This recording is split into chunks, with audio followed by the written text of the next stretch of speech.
नमस्कार साथियों, हिंदी स्टेनो बढ़ोत वाले चैनल में आपका हार्दिक स्वागत है।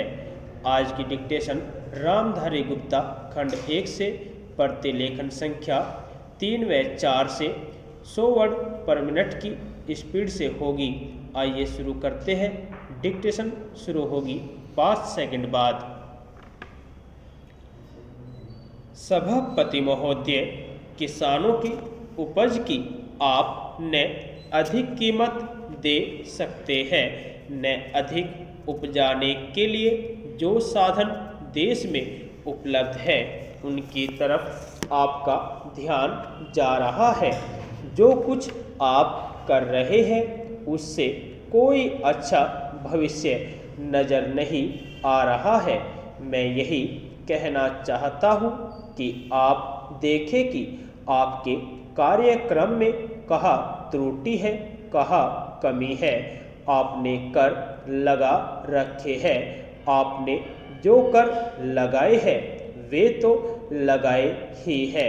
हमारे प्रदेश में तो जमीन पर 25% ज़्यादा कर भी लगा दिया गया है। इतना बोझ अगर किसान पर होगा तो उसकी कमर टूट जाएगी। वह पहले से टूटी जा रही है, लेकिन वे इन करों को देने के लिए भी तैयार है।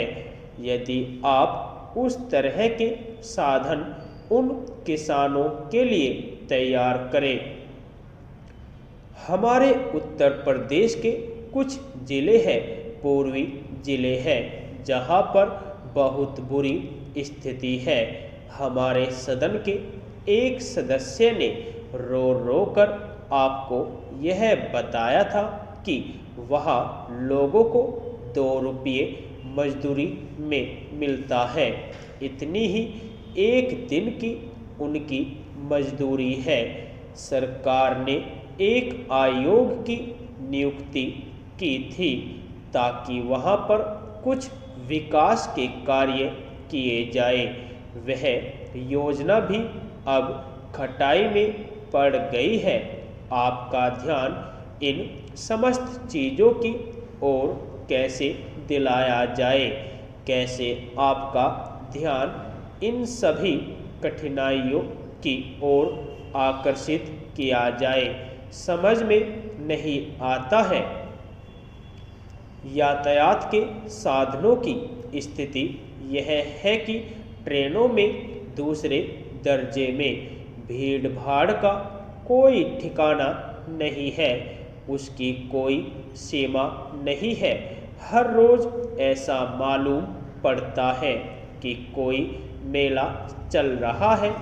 आपके पास अच्छे इंजन है, अच्छे गति वाले इंजन है, लाइन भी अच्छी है, तो क्यों नहीं दूसरे दर्जे के अधिक डिब्बे लगाए जाते हैं, लोगों को कुछ सुविधा मिल जाए। वह काम नहीं किया जा रहा है। आपको किसान की देहात में रहने वाले आदमी की, मजदूर की परवाह नहीं है, जो समस्त कठिनाइयों को झेलता है। आपके सारे कार्यक्रम को पूरा करने की उसमें कहाँ से शक्ति आएगी, कैसे वे अधिक अन्न उपजाकर आपको दे सकेंगे। आप इन सब पर सोच विचार करें। आपने बड़े बड़े फार्म बना दिए हैं, क्या उन्हें आपके फार्म से कोई लाभ मिल रहा है? सभापति महोदय, सरकार ने कई कृषि फार्म खोले हैं, क्या ये फार्म घाटे में नहीं चल रहे हैं? अगर सारे खर्च जोड़ दिए जाए, बड़े बड़े अधिकारियों के वेतन जोड़ दिए जाए, तो पता चलेगा कि सारे ये कृषि फार्म घाटे में चल रहे हैं। क्या इसी तरह से आप सारे किसानों को घाटे पर खेती करने के लिए मजबूर करेंगे। जिस क्षेत्र से मैं आता हूँ वहाँ एक पुल बना है। मैंने 10 वर्ष तक अपनी विधानसभा में इस पुल के लिए कोशिश की है। जिस दिन से मैं यहाँ आया हूँ बराबर उसकी चर्चा करता आ रहा हूँ, बराबर कोशिश कर रहा हूँ। मैं कहता हूँ कि गंगा पर वह पुल बने। उस पुल को बनाने का आश्वासन भी मिला था।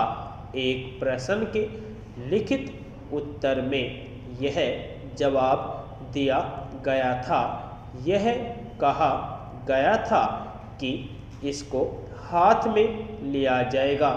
अब मालूम हुआ है कि उस योजना को उठाकर ताक पर रख दिया गया है और यह पुल नहीं बनेगा। इन लोगों ने क्या कसूर किया है, यह मैं आपसे जानना चाहता हूँ। हमारे क्षेत्र के लोगों ने पाकिस्तान की लड़ाई में सरकार को हर तरह का सहयोग दिया था, हर तरह की सहायता दी थी। हमारे यहाँ के नौजवान भी मोर्चे पर जाकर डटे। जिस समय पाकिस्तान के साथ हमारा युद्ध चल रहा था तो कहीं कोई बात नहीं थी, अन्न की कमी कहीं नहीं थी। अन्न की कमी भी हमारे विरोधी साथी पैदा करते हैं, जो यह चाहते हैं कि सरकार असफल हो जाए। ये लोग जो कहते हैं उसको आप समझें। एक तरफ तो हमारे मित्र की बात है जो देश के बड़े बड़े शहरों में दंगे करवाते हैं, दूसरी तरफ हम हैं जो कि इनकी बातों को नहीं समझ पाते। इनको सभी वे लोग मिल जाते हैं जो बेकार होते हैं या जो दंगे करवाने के लिए उत्सुक है। इसलिए सरकार का इन सारी चीज़ों की तरफ ध्यान जाना चाहिए और उसको सोचना चाहिए कि क्या तरीका इन सब से बचने का हो सकता है। एक ही तरीका हो सकता है कि इस देश में हर आदमी को काम मिले, देहात में लोगों को करने के लिए काम मिले और खादी कमीशन की जो योजना है और जो कि एक अच्छी योजना है वह ठीक तरह से चले। सौभाग्य से मैं आर्य समाज संगठन से संबंध रखता हूँ। धन्यवाद।